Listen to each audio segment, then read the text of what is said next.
afternoon, everybody, and welcome to our second installment of Live from the Green Room right here at Buddy Guy's Legends. I'm Mighty Quinn, and I have the honor and the privilege to be sitting here with my good friend, Korte. And we're going to talk all about his projects and what he's got going on and his views on music and the blues and everything that's all about Connor. Yeah, so without further ado, are you good? Doing good. Young man, welcome. Nice. It's a pleasure. It's a pleasure. Oh, absolutely. First question I've got is kind of a relatively easy one.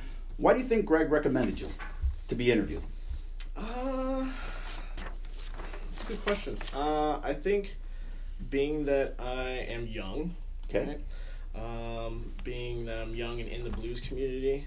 We love that, by the way. Yeah, starting a blues venue, my own booking agency, all that stuff. It's at a very, 25. It's young, but I think it's being awesome. It's crazy. It's crazy. We're going to cover all of that in the next several questions, okay? But I have to give you a big shout out and big kudos to at your age group to keep that music going, and you're out there doing what you're doing, and Lord knows we really appreciate it. Appreciate it. How did you meet Greg? I met Greg through Lindsay Alexander. Okay. Tell us a little bit about that. Yeah, so it was a Saturday or Friday night during a festival, Taste of Westmont that we usually have down in Westmont. Okay. And Lindsay said I have a special guest coming out, and it happened to be Greg. And what year was this? This was 2018. Okay. Yeah. Cool.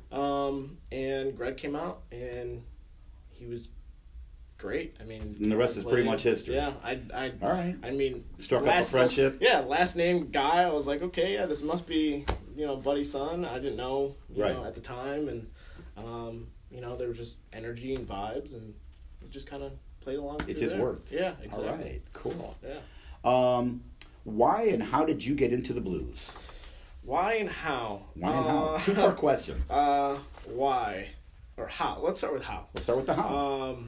When I was younger, my dad obviously introduced, rock and roll, AC/DC, Led Zeppelin.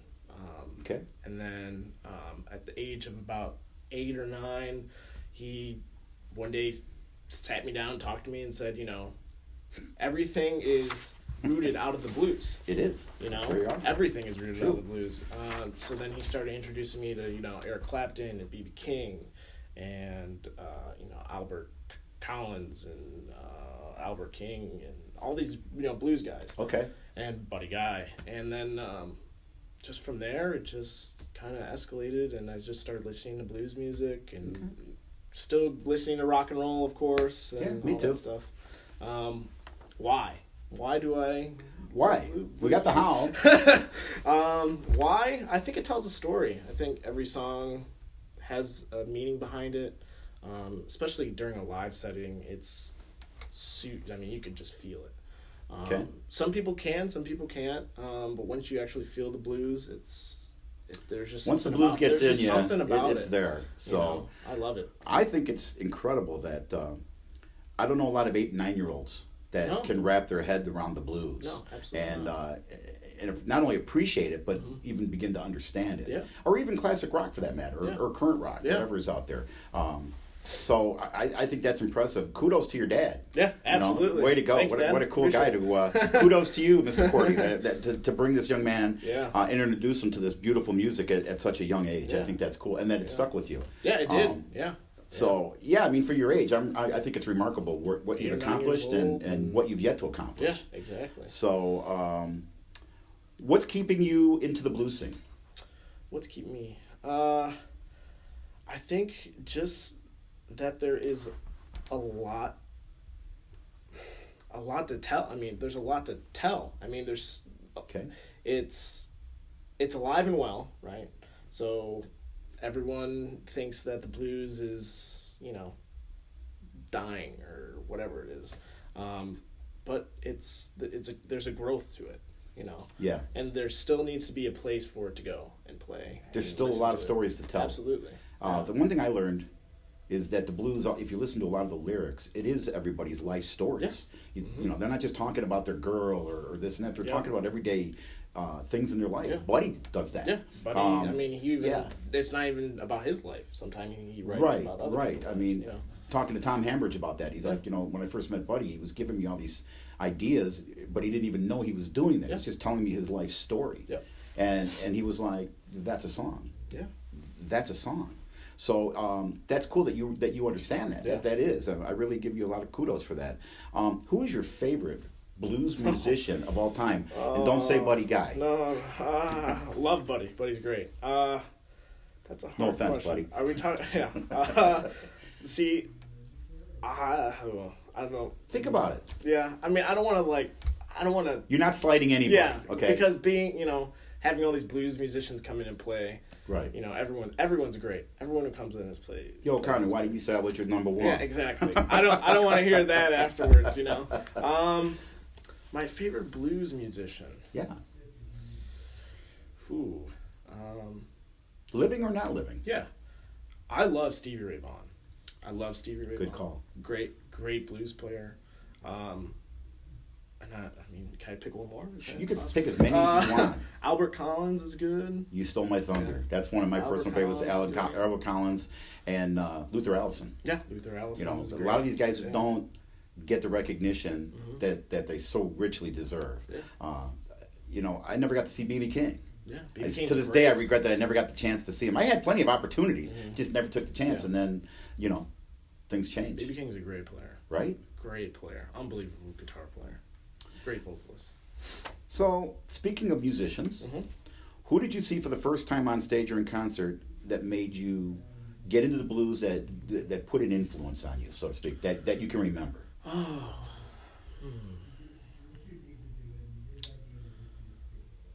When I was younger, I used to go to tons of concerts when I was younger. Okay. Probably, there's one artist that kind of stuck out. It was Peter Frampton. Yeah, It's sure. doesn't have to be blues. He does have blues influence, but exactly. Yeah, definitely slow playing, especially slow down playing, great guitar licks. But Peter Frampton's great. Okay. Great. Yeah, I saw him when I was 15 years old, and you see he's got that brand new album out. Exactly. Came out this past year. That's all blues. Yeah. So a lot of these artists that are hard rockers, classic rockers, they're still paying homage to the music. Oh yeah. So That's the start of it. Is the blues. Oh, cool. Speaking of that, what would be, and I know this is going to be hard for you to pin down, what would you say would be your favorite blues song or favorite blues songs? You don't have to pin it down to just one. Going back to Albert Collins, Cold Feelings, good. Mm-hmm. Yeah, mine was Too Many Dirty Dishes. Yeah. I love the Buddy Guy version of She's 19 Years Old. Yeah. Yeah. Great song. Yeah. Oh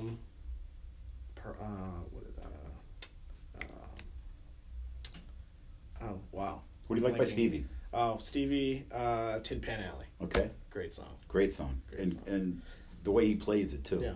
And I've been listening to a lot of live recently. Okay. I think the live setting and recording it in the time that they're playing, whether there's mistakes, whether there's not, whether it's perfect or well rehearsed, as you can tell. There's just something about the energy. I like the live version because it's okay to make a mistake. Yeah. And you if you listen to the same song, you could play it 10 times, you'll hear 10 different versions of the same song. Just little subtle nuances. But I like that the innocence of it. So well, awesome. That's cool. Do you manage any other musicians at this time, currently, right now? I do. Let's talk about that. So right now, I manage Nick Alexander. Okay. Nick Alexander is Lindsay Alexander's son. Yeah, I know exactly who he is. Great guitar player. Great blues player. Yeah. Great blues player. He has the voice and the playing skills, and he keeps the audience in tune with his performance and keeps them engaged. Great guy. So I'm starting to manage him a little bit, kind of, giving him some ideas of his performances and getting him shows and doing booking and stuff like that. And then I'm I have tons of guys I do bookings for, but managing probably Nick, and I'm trying to help Miles Minor out. Okay. I know who he is. Great blues player as well. Kind of reminds me of Stevie Ray Vaughan. But yeah, just those two. Well, it's funny you mentioned earlier that people have this misnomer that the blues, might be going away as a genre of music. Yeah. First of all, as long as we keep seeing gentlemen like Lindsey's son and these other young artists, people like yourself, the blues isn't going anywhere. No, absolutely. And in fact, I think it's doing just that, but I think it's gaining even more and more attraction and notoriety. When you see guys like Kingfish and Samantha Fish and some of these other artists, you ever heard of a guy named Greg Guy? Do you know who Greg Guy is? Absolutely. Yeah, he's another one. He's not a bad guitar player. He's not a bad player. The music is going to be just fine as these young artists keep coming up in the circuit and doing their thing and getting their time. I mean, even at my venue in Westmont, I mean, I've seen so many young artists come in and step in at a super young age and just shred. Right. Leave everything out on the stage. That's really cool. Even in the audience, I mean, there's an age between obviously 21 and late 50s, early 60s. Okay. But we've seen a lot more younger 20-year-olds, younger 30-year-olds, and they're just loving it. They're just getting rolling, getting started. I mean, even some parents bring their kids. I mean, it's a restaurant, so they could come in and hang out and watch the blues. We welcome it. We want as many people as we can get. I think that's super important. My co-creator, Carlton, was here on Monday night. Has his 3 sons. They were just in the International Blues Challenge down in Memphis. Oh, nice. They have a get together, a band down there. But they were here on the stage playing on the jam night. And Buddy's really big on keeping the blues alive, obviously, but bringing up the young kids and teaching them about the blues and keeping the music in front of them so they understand and promoting young musicians. Yeah. There's a lot of opportunity in different clinics and different places going on, scholarships to get into the music. It's incredible. And the open jams are great. I mean, right. I've been here multiple times to see these super young kids who are in college, coming from Columbia or wherever, and they're coming to play at Legends. They're going to Kingston Mines. They're going to there's not many clubs left anymore that are doing that or providing that opportunity and that stage for them. That's cool that you guys, are you doing this also, the same thing? Are you giving, you say you're giving some opportunities at Johnnys? Yeah, so we're doing an open mic. I'm not running it personally. Okay. But we're doing an open mic on Mondays and Thursdays. Okay. Giving an opportunity for young players to come in and play. See what they got. They can come and get a Coke and, some chips or fries, a burger or whatever, and they can... You never know who you're going to come across. Yeah. I mean, it's not strictly blues. Our blues days are more Fridays and Saturdays. Okay. It's not, like I said, not a blues jam or anything, but it's just an open mic, come in and hang out. You might get somebody that's really good on rock, might be somebody that's good in this, might be good in country. Exactly. You never know. Yeah. Do you play guitar or any other instruments? I do, yeah. So Let's talk about that. So I have been playing guitar since I was about 4 years old, and I'm 25 now. Okay. I was gifted a acoustic guitar starting out and playing. Okay. And then it kind of just grew into this thing where I was joining cover bands and playing with my friends in the neighborhood. We've all done that. Yeah, exactly. It's kind of cool. And doing talent shows and going, doing, just shows out, benefit shows or whatever it is. And then that kind of faded away, and then I just decided to do it as a hobby. Okay. And I also started working at a music store out in Naperville called Naperville Music, where I was the guitar manager for about 4 or 5 years. Okay. So I was used to being around guitars and selling them and setting them up, and it just gave me the energy to go into the room and sit down and play guitar constantly. But it also caused a bad habit because I bought a lot of guitars. That's not a bad habit. That's not a bad habit. That's okay. Yeah. So this question is kind of like a 2-part question. Okay. You may have just answered it in a different way. What was your first time playing on stage? First time playing on stage. Yeah. Do you remember where and when? Yeah.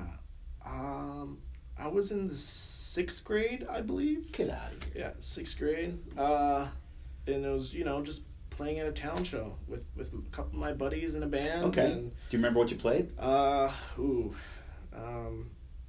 Black Sabbath. That's what I'm talking about. That's what I'm talking about. I love you already. We did do a Buddy Guy song. Cool.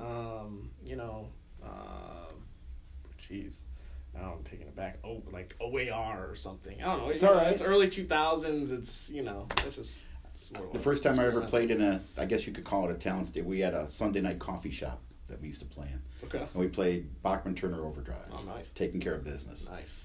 You know, we were 15 years old. We didn't know anything, but it was fun. It is fun. I mean, if you can get out and play, do it for sure. Second part of the question: who would you want to play with on stage? If you could pick somebody, or artists, who would give me several? Who would you like to play on stage? What would be your dream? Who would I love to play on stage with? Mm-hmm. Alive or could be dead, or could be former, could be Stevie Ray Vaughan would be great to play sure. with. Love to play with Greg. Greg would be a great guy to play with. Buddy. I have a feeling that'll happen probably sooner than not. Yeah. Buddy's great. Sure. I would love to play with Buddy. I would be extremely nervous if I was standing on stage with Buddy Guy. A little bit. I would be like, a little bit. Yeah, a little bit. Kingfish, Eric Gales. Yeah. Great. Good choices. All those Albert Collins, Albert King, Fred, all these guys. I'd love to just pretty much whoever wants to come up here and jam. It's Connor night. Yeah, Everybody come on up and jam out. Exactly. I'm with you, man. I think that's incredible. And again, it doesn't have to be anybody. It could be previous or current. I might get lost in the groove because I play by ear, so it's Can you read music? I can't. No. Absolutely. So I'm not the only one. No, absolutely not. And I believe Buddy can't read music either. If I remember right, I remember him telling me he's like, I can play by ear, but you could put a sheet music in front of me and I wouldn't know what it gibberish, meant. Yeah. So this kind of ties into the last question. Who would be, well, I mean, you may have answered this already, but who would be your favorite guitarist of all time? You mentioned Stevie. Stevie's great, yeah. Greatest guitar player of all time. Yeah. If you had to put them all into a funnel, which one is going to come out first out the bottom of the funnel? The blues funnel or rock? It doesn't have to be. Definitely. You're not stuck in that genre. You can pick whoever you want. Definitely blues. Okay. Greatest guitar player of all time. Ooh, yeah, that's a tough one. I mean, I made you think about it. Yeah, now you're making me think. Okay. Like I said, I mean, Stevie's great. Stevie's a great. Right. Was a great guitar player. Loved his style. What a sound. What a sound. What Very a sound. unique. I mean, Austin, Texas. Yeah. And Goodness. I lived there. I lived in Austin for like 3 years. Did you really? Yeah. Awesome. My mom was from Texas, Southern Texas, but yeah, I love anything that has to do with Texas. Yeah. I'd have to say Stevie. Stevie. It's not a bad choice. Stevie Ray Vaughan's It's not a bad choice. We covered that question with Greg when we were here, and we got some really great responses. So, do you have any signature model guitars that you really fancy? Oh yeah. Okay, let's talk about those. Greg had just given me a polka dot Buddy Guy guitar. Really? Signed by Buddy. Awesome. Yeah, great. And I'm on the getting on that list, buddy. I want one of those guitars. But yeah, no, we originally I had gotten a custom. I kind of got in a custom shop pink Strat. Nice. A Strat. Love it was just the body. Threw a neck on it. Okay. And has custom shop pickups and stuff like that. And I wasn't playing it. It was just kind of sitting in the corner. Shell pink, Nice. So it's great color. And what's your go-to guitar? You just got asked to go up on stage. You got your whole rack of guitars. Which one are you grabbing to go up on stage? Probably an ES335. Okay. Yeah. That's great Gibson. Great guitar, man. Great guitar. Classic guitar. But yeah, I mean, I gave him a pink Strat, and gave it to him when he was. I think he played recently. He played with Joe Morganfield. He came out and stepped in. Okay. And it was just sitting in my closet. I said, you know what? Greg can put better use than this than I can. And I like that. You know what? I'm gonna gift it to him. Everybody's gifting each other guitars. I like this. This is good. I like this. I really wasn't expecting this. I really wasn't expecting this. Okay. Handing me a guitar and then he's like, I got plenty of guitars that I can. We'll just do a trade. There you go. Have you played the polka dot one yet? I've played a little bit, but the pickguard plastic's still on there, and it's hung up in a. I gotcha. In kind of like a vault case, and okay. So it's tucked away. I don't want. Yeah, you don't want any scratches on it or anything like that. That one's too. Not. In 2020, what projects do you have in the works? Ooh. I'm sure it's pretty vast. Yeah.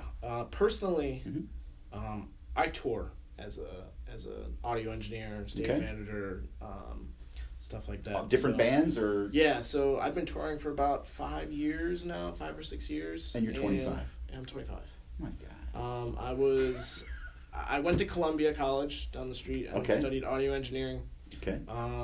And I graduated, and during that time I was kind of touring with this local band, or not local, but a band from Detroit. Okay.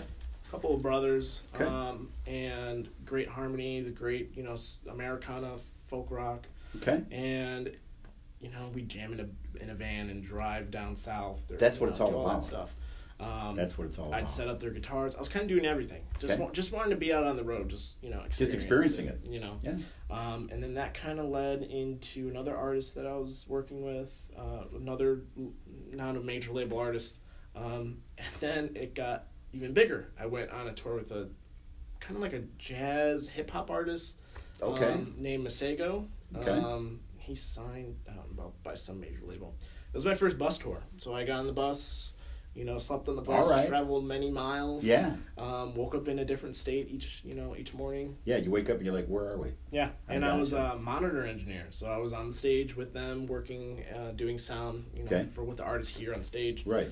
And then, which is utterly important. It is, yeah, definitely. And there was about 7 people on stage, so I had... Get your work cut out for you. 7 times 2, because each ear is split into 2 different channels. So, 14. And they're all looking at you like... Yep, I need this give me a little bit. Yeah, and it was my first major tour, so it was very stressful. I was very nervous. I mean, I can remember the first show that it was like 1,500 people, and it was in this giant theater. Okay. But anyways...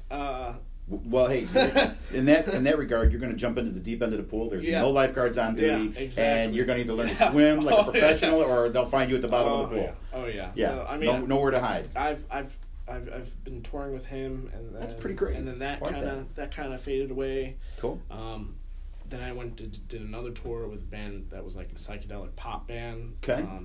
And we did like Coachella, and we did Hangout Festival, all these big festivals and stuff. It was in the summertime.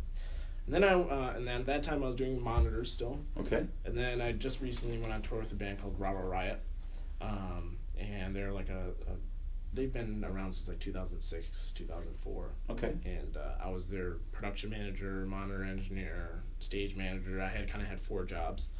And then now, recently, starting in 2020, I'm going to be going on tour as a guitar tech, backline tech, somewhat stage manager for a Southern blues rock band called Black Pistol Fire. Nice. They're out of Austin. Okay. And it's all Canadian, and we're all going to our big arenas and theaters. You're making that jump. Yeah. So that's 2020 for that side, and then I'm doing booking. I have my own booking agency and stuff like that. Okay. So I'm planning on tours, getting these artists bigger gigs, and getting them recognized. And then Johnnys Blitz, I've got tons of amazing artists coming and playing. Yeah, I've seen that. You guys are even going into the summer now. You've got quite an array of talent coming through there. Summertime, it's going to be crazy. I love it. Garage door open or closed? Garage doors are going open. Okay. Yeah, they're always we had a great time there. I enjoyed it Yeah. last weekend. Johnny showed us a great time. I was loving your sweatshirt so much, the fact that the man took the sweatshirt off and gave me the sweatshirt off his back. I had to. How many, I had to. You didn't. That guy felt bad. I'm like, No. dude, come on, man. It's a You don't have to sweatshirt. do it. It's a sweatshirt. But you know what, though? That showed me something. That showed me something. It wasn't even so much the sweatshirt. It showed me something. And I won't forget that. That was very cool. Appreciate That it. was very cool. Yeah, I really dug the club. I liked It's a it. great I club. like that it's not a huge venue. Mm-hmm. Very personal. Yeah, it's an intimate crowd. Yeah. Room for only so many people. It's a so very nice. It's an 80 cap venue. Okay. I like that. And the artist is right there. Right in front no of you. stage. It's all on the floor. Yeah. We have lights shining down. Yeah, you know how that you're up there and you're like, Yeah. you can't see. It's You a can stage. hear them, but you don't. It's supposed to be a stage, you It don't have a is. stage, so I want to make it feel like a stage. So I put the lights and have all that stuff. Well, you're right in downtown Westmont, and you've got a nice artist, a good friend of mine, coming in there Saturday night, who just happens to be hometown royalty right there. So the resting place for Muddy Waters and the right, Blues and right. Right. Joe Morganfield, that's going to be a great show. He always brings a great crowd. Joe's a good great friend. Performance. Yeah, he really is. Yeah. And all with him and his brothers, they're all incredibly talented musicians. They're all a little different, but I think Joe is the truest right to his dad. Yeah. Yeah. I like what he brings. Yeah. So he's got his own style to it, and it's great. He does. I mean, he doesn't want to stick to his dad's music. He's got his own music coming out. He wants to get in his own lane. Yeah. You know, he's got a great heritage to follow and live up to, but he wants to be Joe. Yeah. You know, and I think that's cool, and that's what you're doing. I mean, you're doing your thing, and I still can't get over the fact, I'm wrapping my head around the fact that you're 25 and you're as well versed and well spoken as you already are. Yeah. Listening to music at the age of 8 or 9 years old, and you know, what is a Led Zeppelin? You know, who is Albert Collins? Exactly. What's a Stevie Ray Vaughan? Yeah. You know, Yeah. What would be? And this is a hard question. I know I would have a hard time answering it. What's your favorite blues album? Or blues albums? I'll let you off the hook a little bit. Give me a couple. So like I said earlier, I'm more into like the live recordings. What's really got me right now that I've been listening to is B.B. King live at the Fillmore East. Great album. And as well as Buddy Guy live at Legends, or what is it, Live Real Deal, or something like that. Yeah. Those guys are definitely my top favorite. One of mine is, and I believe he's a Texas guy, is Johnny Winter. Johnny Winter's great. Johnny Winter. Yeah. You know, you talk to people about Johnny Winter and they're like, who? And I'm like, forget about it. Yeah. It's above your pay grade. I mean, there's so many. We could go on forever. There's so many amazing blues artists out there. B.B. King live at Cook County Prison. Yeah. That's a great Cook County album. Jail. I mean, that's a great one. You know, we could talk albums till my hair grows back, kid. So, you know. Yeah. And I'm old enough to be your grandfather, let alone your dad, so we'll just leave that alone. So we could go all night with that. Couple questions left. Is the blues still alive? Oh, absolutely. Oh, yeah. Why do you think? Give me your reasoning why. I've just seen it grow over the past years that I've been, running Johnnys. Seeing the amount of young people coming in and enjoying it. Like I said earlier, we've had so many young kids coming in and playing. Sure. Even like our Fridays and Saturdays, which are our busiest nights of our live performances. Okay. We've had, Nick Alexander, Miles Minor, Greg's coming in and playing. Even Kingfish and Eric Gales. All these guys, all these young artists are just feeding the amount of talent to the blues community. I love it. And it's not going anywhere. Definitely not going anywhere. I don't think, not anytime soon. It's really refreshing to hear. I don't want to categorize you as in your age group, but to hear your perspective from your age group about how you feel about the blues and the state of it and where it's going and the future and the past. I think that's incredibly because we want to attract the 20s, the 30s, even the kids that are in their teens. We want them to feel a part of this family and to continue to see it grow. And it's essential that we do that because we need you. Our age group, as we're getting older and older, we're not going to be here forever. So it's not so much a passing of the torch, but it's really important to see your age group specifically, kids in their 20s, both white and black, coming into it and just keep feeding the fire. And it's got to give you a lot of credit on that. I really do. Appreciate it. And I've been in both sides. I've been with touring artists, and I've been doing booking, and I've done blues venues, and I've worked at all these dive bars and all this stuff. And blues just happens to put smiles on people's faces. I don't know what it is. People are just smiling. That. People are happy. I mean, that's kind of what it is. I couldn't agree with you more. That's kind of what it is at Johnny's, because originally Johnny's was not supposed to be a blues venue. Okay. It wasn't even supposed to be a venue at all. So okay. Johnnys in Westmont, Johnnys Blitz, for some odd reason, my love and passion for the blues I just dug my nails into the place and just wanted to make it a blues venue. And I saw people's reactions when I had my first blues artist was Downtown Charlie Brown. Okay. I mean, great blues guy. Right. Does a whole bunch of covers, and then it just went from Downtown Charlie Brown all the way up to Lurie Bell. Right. It skyrocketed. And once it hit Lurie Bell, that's kind of where I was like, you know what, this is it. Wanted to be strictly a blues venue, and that's that. Like, I don't want, acoustic acts, all talented, all great, but I saw that it just was bringing people in. It just, how about it? It's something. I don't know. It's a family. It really is. It is. And, you touched on something just a few minutes ago that really resonated with me. When I was here for the January shows, pretty much every night watching, I love to crowd watch. I love to see what everybody's doing. And I'm talking all the different people that are here.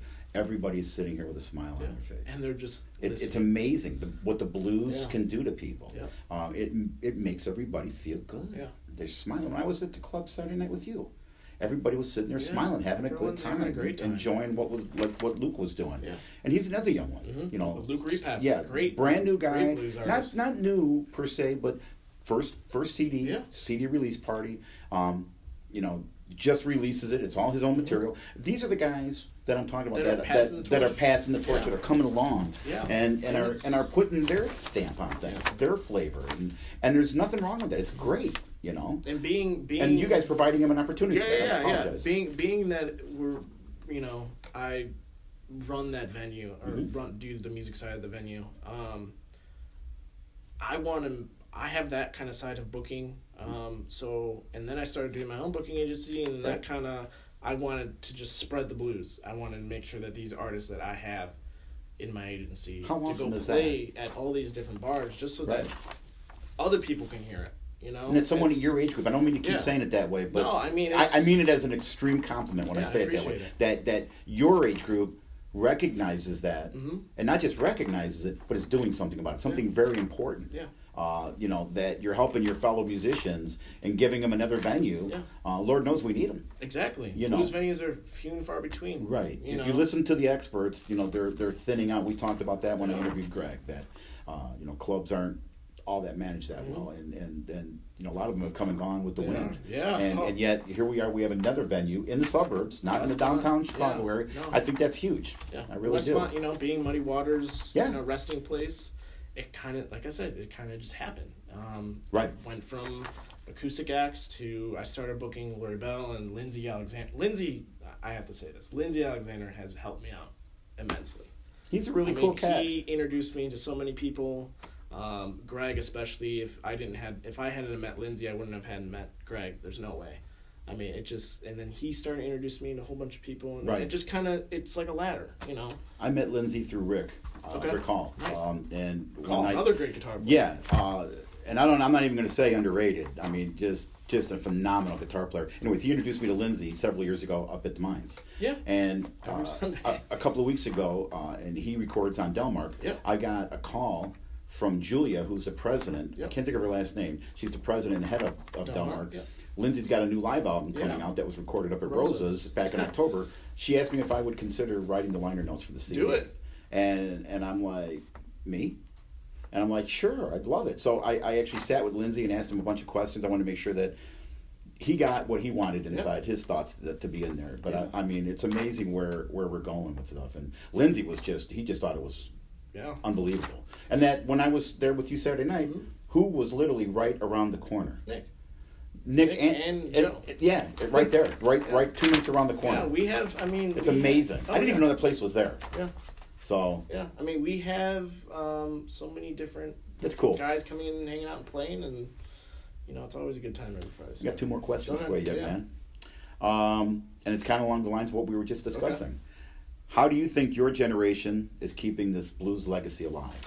Occupying blues venues, listening to blues music, you know, sharing things, especially nowadays, social media is huge. Right. I mean, if we didn't have Facebook and Instagram and all that stuff, it's, you know, it's crazy. But yeah. I'm being taught currently the whole Instagram thing. Yeah, Instagram is key.